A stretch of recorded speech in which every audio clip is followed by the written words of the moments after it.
Thank you. Thank you very much, Mr. Speaker. Mr. Speaker, whilst the Honorable Rosedale Ford was speaking, I reflect on a movie I saw some time ago.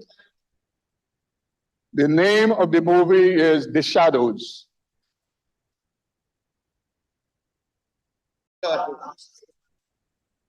It's about a notorious cabal who in the movie people refer to them as a band of brigands, some of the most corrupt crooks. And I'm speaking about a Mr. Speaker. I'm speaking about the movie, Mr. Speaker. Mr. Speaker, I'm speaking about a movie I saw.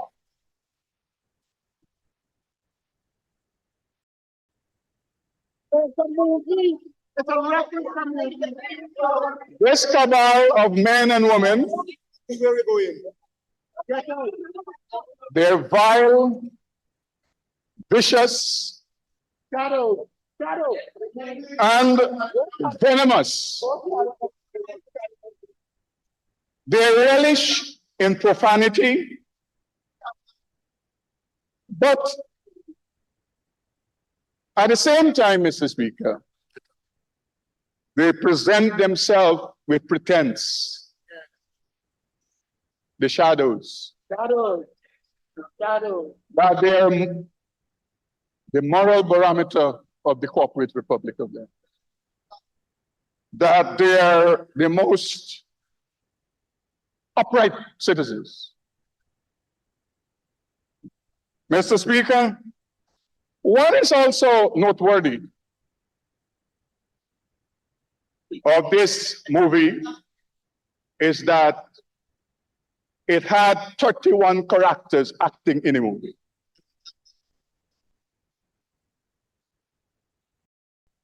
Very noteworthy. And so, Mr. Speaker, the speaker before me, he said this, and I repeat. He said, citizens live their experience. And he's so right. Between 2015 and 2020, the citizens live their experience, governed by the APNU AFC, and that is the reason why after one term, they kicked them over to the opposition. That's right. The worst government after the worst government. I want to show the Guyanese people briefly about an experience. This experience is 4 ministers of the government granting to themselves scholarships. Yes. One case, Annette Ferguson, 2.6 million Guyana dollars. I did the calculation. Yes. Some of these calculations are US and some are pounds. $2.68 million. Annette Ferguson. Yes. Nicolette Henry. Yes. $10.4 million. Former Minister Nicolette. Tabitha Sarabalo. Former Minister. Eileen. And I'm told, Mr. Speaker, I did not know that the honorable member, she find me very cute, I'm told. I'm told that she said that some time ago. $2.68 million. Yes. One child of a minister, Yes. Simona Broom, $46.8 million Guyana dollars. Yes. Another child of one minister, Simona Brooms, $28.1 million. Yes. People live their experience. And the ordinary people didn't get scholarship. And so, Ordinary people didn't if you look at, and the honorable member just spoke about people being exposed to development and training. wrong with that? If we look at technical vocation, education, and training, the average cost Mr. Speaker. to train a person in a Honorable Chief Whip for the opposition is standing on a point of order. Yes, sir. Corporate Speaker, and your guidance. The honorable member is making reference to former ministers by name who are not in this house. These are public matters. These are public matters. Honorable Minister Labor. Yes, sir. I don't think you have the designation as speaker. So please, he's speaking to me. Allow me to answer. Okay?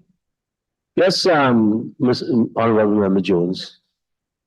So that is the point, Comrade Speaker. Thank you. Point of order, he's making reference to facts he has, and he has to lay that over. Thank you.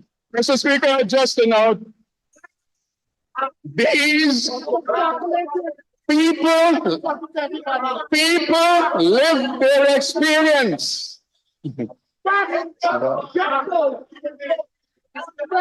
Mr. Speaker, people live their experience. $28.1 million. The sum total of this is that 4 ministers and their family, they utilize $90.8 million Guyana dollars. In the case of Annette Ferguson, she could have trained 18 persons in TVET. Yes. In the case of Nicolette Henry, she could have trained 70 persons in technical vocation education and training. Yes. In the case of the honorable member who find me very cute, she could have trained 18 persons. One of the children of the minister, she could have trained 315 persons. Yes. Wow. And the other child could have trained 189 persons. The fact of the matter is, Mr. Speaker, that 610 Guyanese Yes. were denied training Yes. by 5 ministers of the previous government. And they come to this noble house with all kinds of pretense that they care about the Guyanese people. Shadows. People live their experience, Shadows. That's right. People live their experience. And this is just one example of people living their experience. So when you come in your pretense and your crocodile tears, the Guyanese people have not forgotten. The Speaker, they will never forget you because they Are you standing on a point of order? from their So please, Honorable Mr. Hamilton, Yes, sir. we have a member on. Point of order, Mr. Speaker. I find it distasteful that we have Honorable member. in this National Assembly. It is unacceptable. Honorable members again, and you'll get back your time, Honorable Member Mr. Hamilton. Honorable members again, a person standing on a point of order, the relevant standing order, you only have 2 options. If it is gross misinformation and you have the facts, let it be known. But on clarification and you responding, I don't allow it. Good. Honorable members, Mr. Speaker, as you have been warned. Honorable member, go ahead. thank you very much. Mr. Speaker, it must inform the nation that the fact that you have this excitement in the opposition benches, it means that they're touched. Because people live their experience as indicated by Honorable Roysdale Ford. You know, and Mr. Speaker, the honorable member, Mr. Honorable member, hold a second. Hold a second. Opposition Chief Whip, I urge you constrain some of your members on your side. I am hearing an honorable member to my left shouting on parliamentary, shouting, not heckling, shouting, okay, on parliamentary words. Go ahead, honorable. Mr. Speaker, thank you very much. Now I have gotten the attention of the shadows.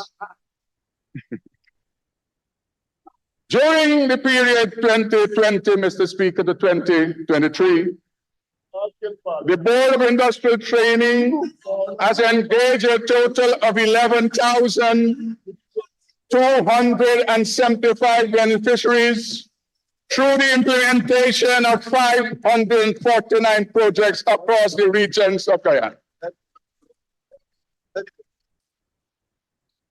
We didn't give ourselves scholarships. We didn't give ourselves scholarships, 610 children, 10 children.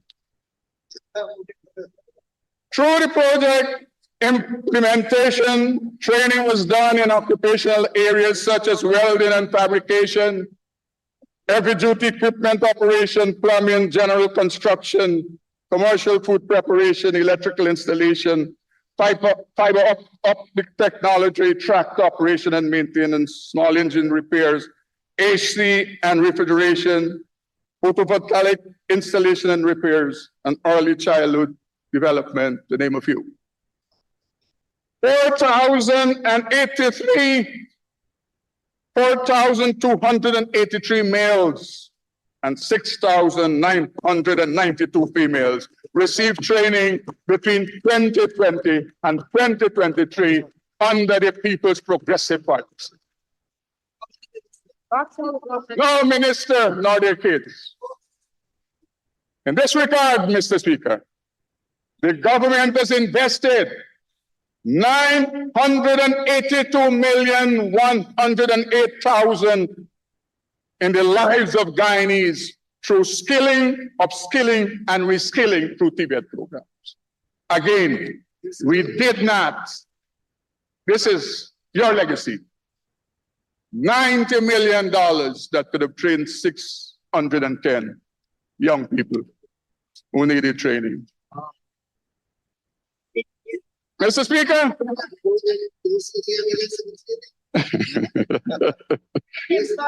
Mr. Speaker, testimonials. Mr. Speaker, I stand before you today to underscore remarkable impact of the Board of Industrial Training Programs as we deliberate the 2024 budget. The successes of BIT beyond the mere issuance of certificates have left an indelible mark on the lives of the countless individuals, including beneficiaries like Mistress Anita Ganpat, Mr. Noel Haynes, and Ms. Kimberly Kisoon. And these are their testimonies.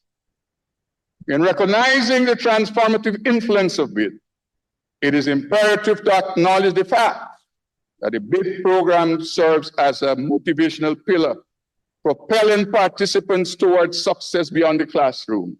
The comprehensive program, extending beyond technical skills, has equipped beneficiaries with essential life skills such as business approaches, workplace safety, and language proficiency. Mr. Speaker, allow me to share the inspiring story of Mistress Anita Ganpat. a mother at the age of 48. This is her testimony. A trainee from Zeeburg, West Coast, Demerara, who highlighted that I can now stand on my own feet after completing Board of Industrial Training Garment Construction course. She further stated, I am never out of work as a seamstress now. Sometimes I have to start from 2 a.m. in the morning till late at night. The government and BIT has helped me to stand on my own.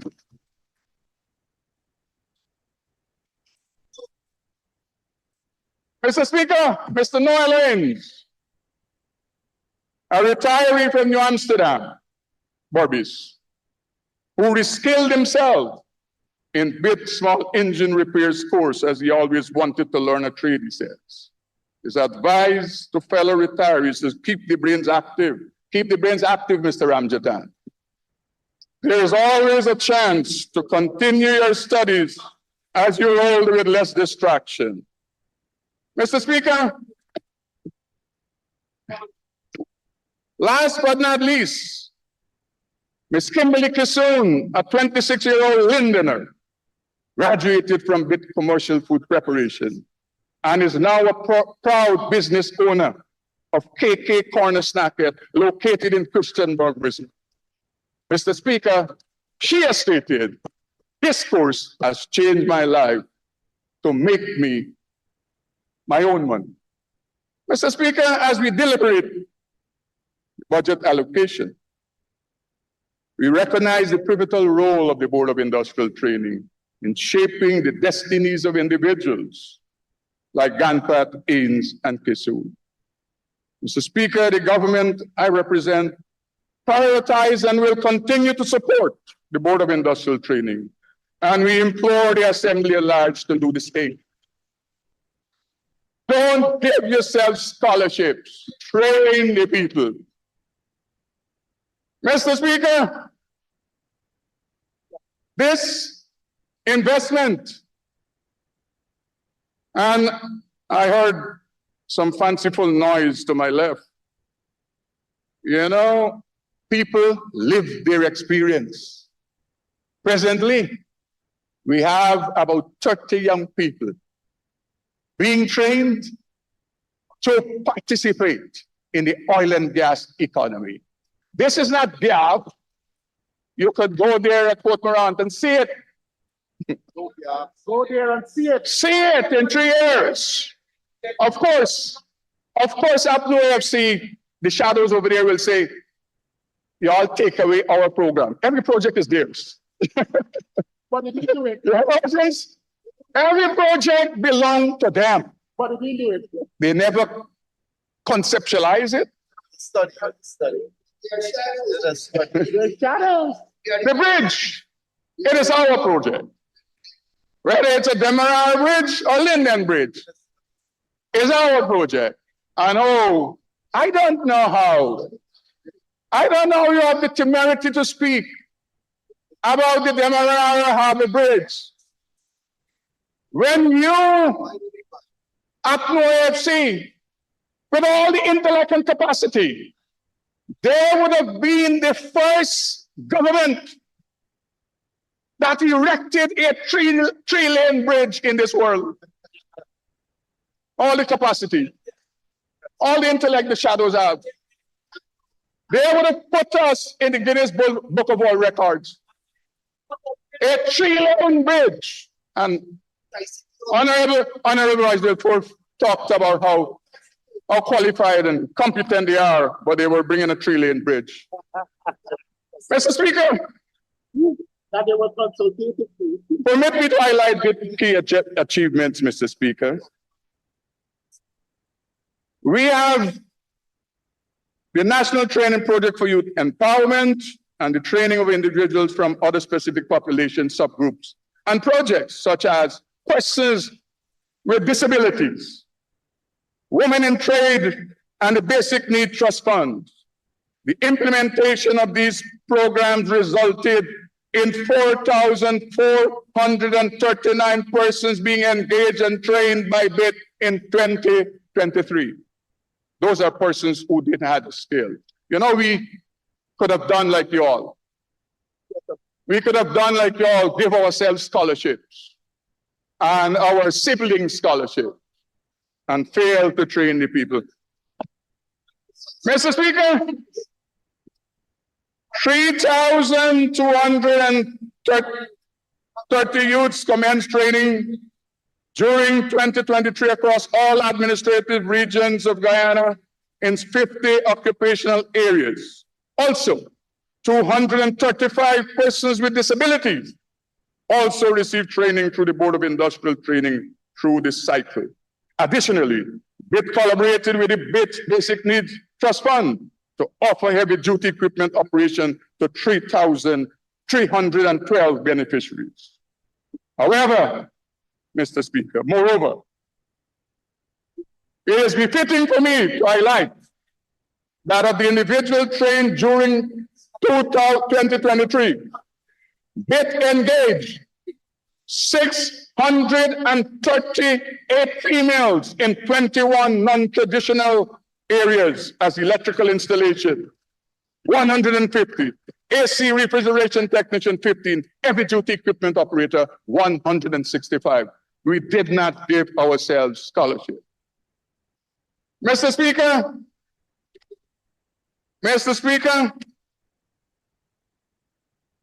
let me further state that we as a government that keep our promises, in this regard, in keeping with the government manifesto promise to enhance opportunity in TVET through the BIT, TVET programs were implemented in all administrative regions.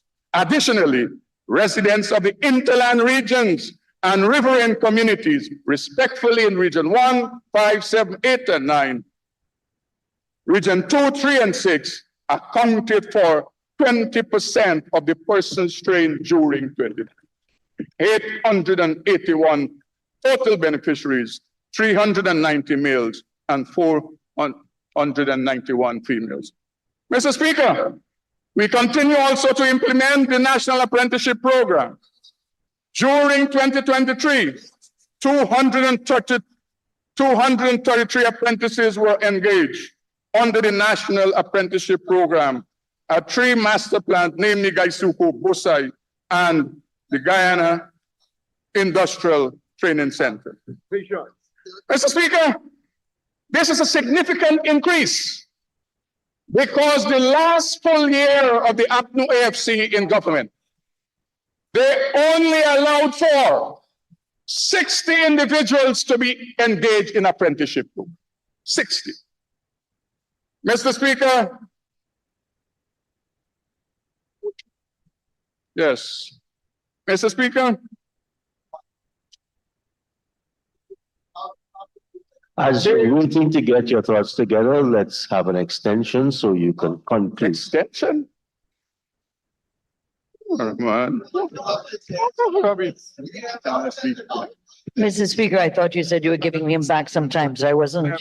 I actually gave him back 3 minutes. Okay, thank you. Can I therefore ask that the honorable member be given 5 minutes extension to conclude his presidency? Thank you, Honorable Minister. You have 5 minutes to conclude. Mr. Speaker, occupation, safety, and health.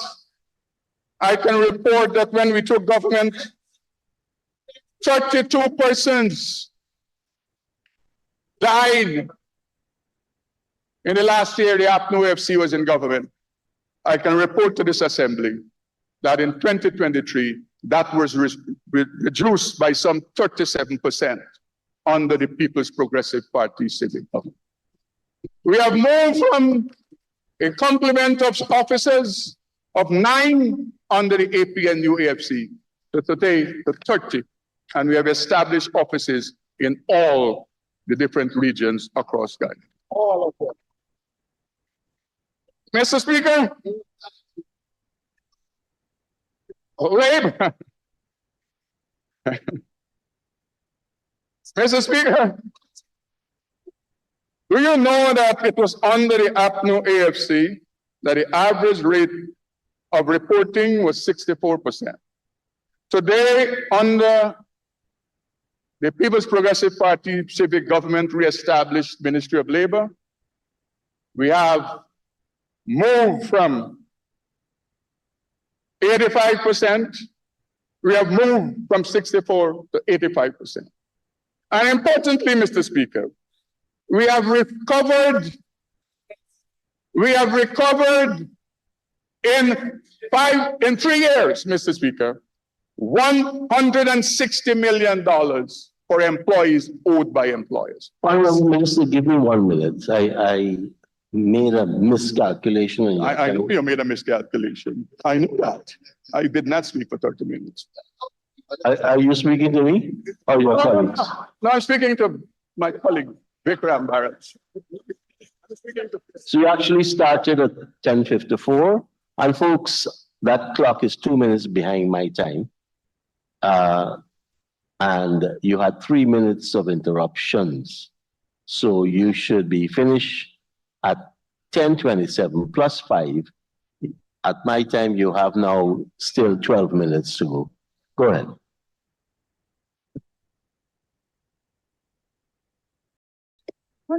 Mr. Speaker, moving on. We have recouped for employees $160 million in 3 years. Just last year, $69 million we have recouped. And you know what? For the shadows, some of these matters were outstanding matters that they left between 2015 to 2020. Mr. Speaker, in 2023, we had a 14% decline in complaints received when compared to 2022. Mr. Speaker, this is evidence that the ministry's policies, programs, and initiatives are efficient, effective, and working. Under the APNU AFC in 2015, when they took up office, the number of complaints to the Labor Department increased by 51%. The first 3 years in office, there were 5,497 complaints. PVP first 3 years in office, we received 3,103 complaints from workers, representing an almost 50% less than what they received. Mr. Speaker, this was because of our proactive measures with numerous awareness sessions, working with our social partners to ensure the workers' rights are protected, a significant manifesto promise. Mr. Speaker, we continue to conduct regular workplace inspections in all of the regions to ensure that companies and businesses comply with the legislative requirement.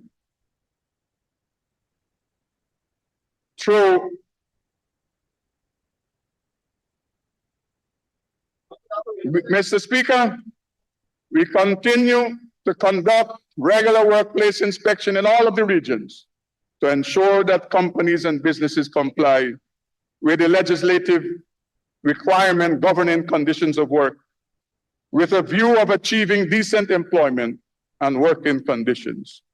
In 2023, we conducted more than 2,700 inspections. Of significant importance was that through our inspection activities, we were able to file charges against 2 employees for paying their employees below the national minimum wage. Mr. Speaker, the APNU AFC conducted 6,685 inspections in their 5 years. We have, in less than 4 years, conducted 6,872 inspections. Furthermore, our inspection activities in 2023 allowed for us to reach or cover more than 15,000 workers. Mr. Speaker,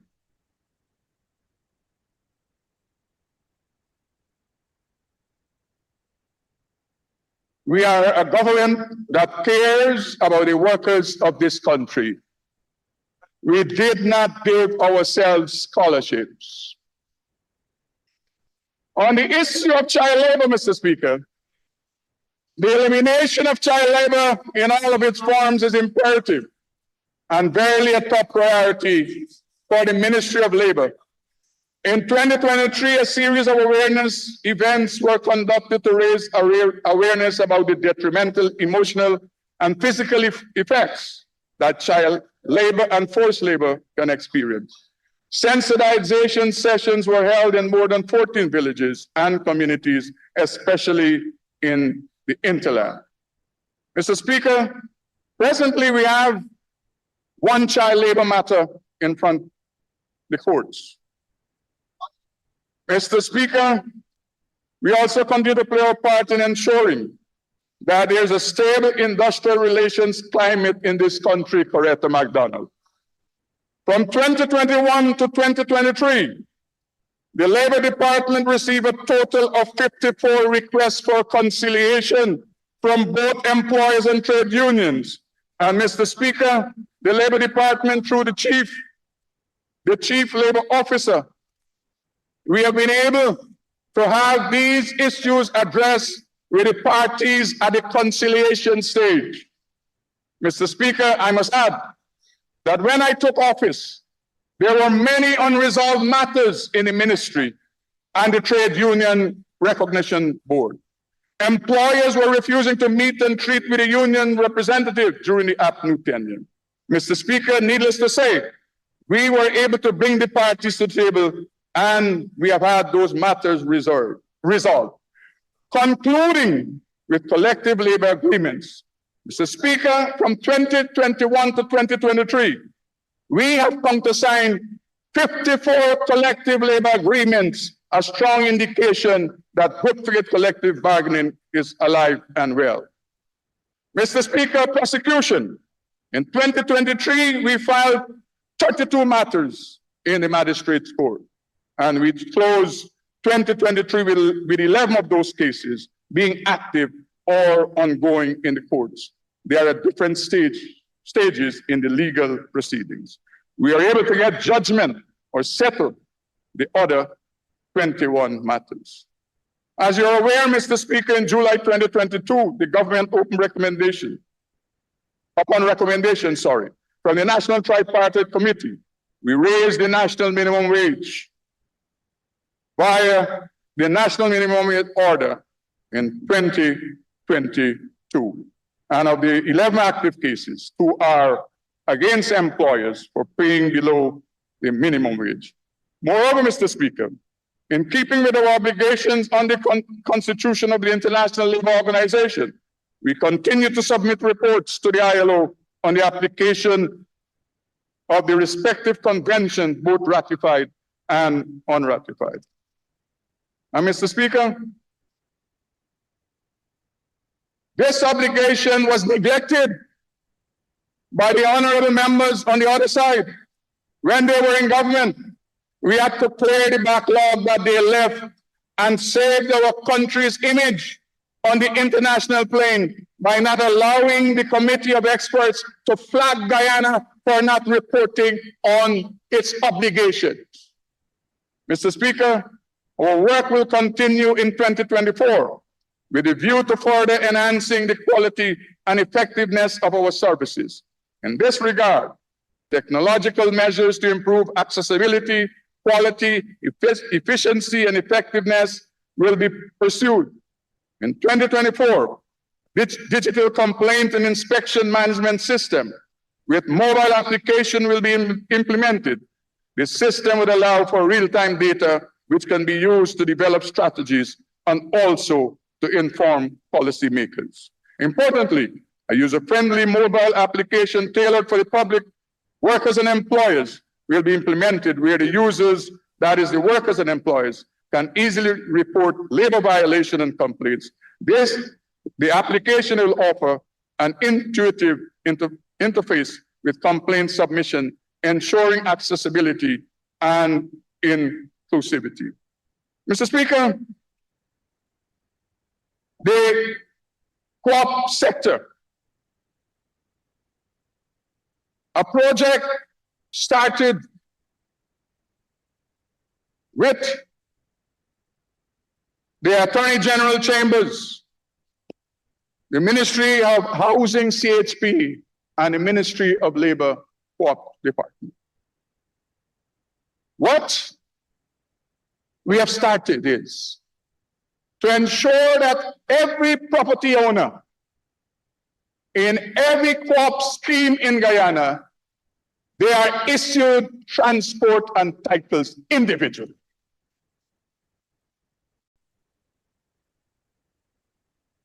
Let me say that again. What you have presently is that in co-op schemes, because again, they started it. You see, would never stop, they started it. Mr. Speaker, people have houses that are $100 million, $70 million property that are useless to them and their family presently because they cannot approach a bank to borrow money on that property. That we are bringing to an end with this program of ensuring every citizen who has a property in a co-op scheme, we will ensure that you get your title or your transport that is to empower you so that you can utilize your asset. Mr. Speaker,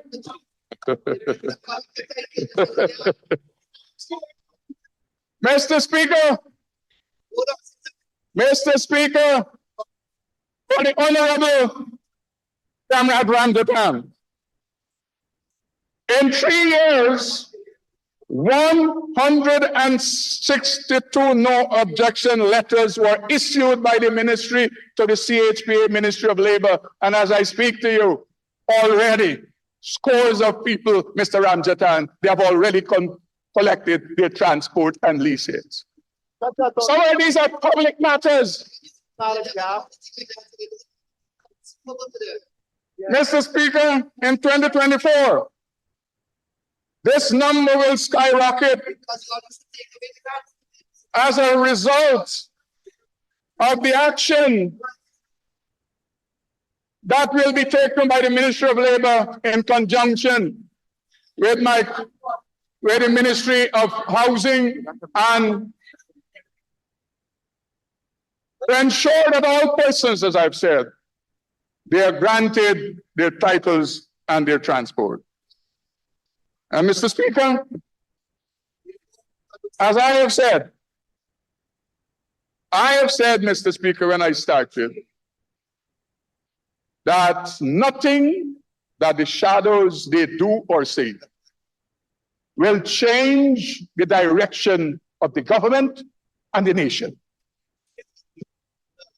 Upward, upward, upward, upward. You could talk about friends and family. All week last week, I saw hundreds of people collecting their lands. Is that friends and family? Yes, it's our friends and family. Our friends and family. Thousands of people receiving gold scholarship. Is that friends and family? Yes, they're friends and family. Mr. Speaker, 600, 200 or 300 persons receiving $600,000 per year for dialysis treatment. Is that friends and family? Yes, they're friends and family. Yes. And so, Mr. Speaker, we are not deterred by the baseless accusation every year it comes about a budget that is for friends and families.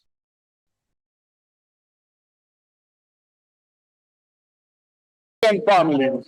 That is the reason why we have, and we will continue to enact policies. We will stay the course to ensure that our friends and families, they benefit and develop themselves individually and collectively. Thank you very much. Thank you very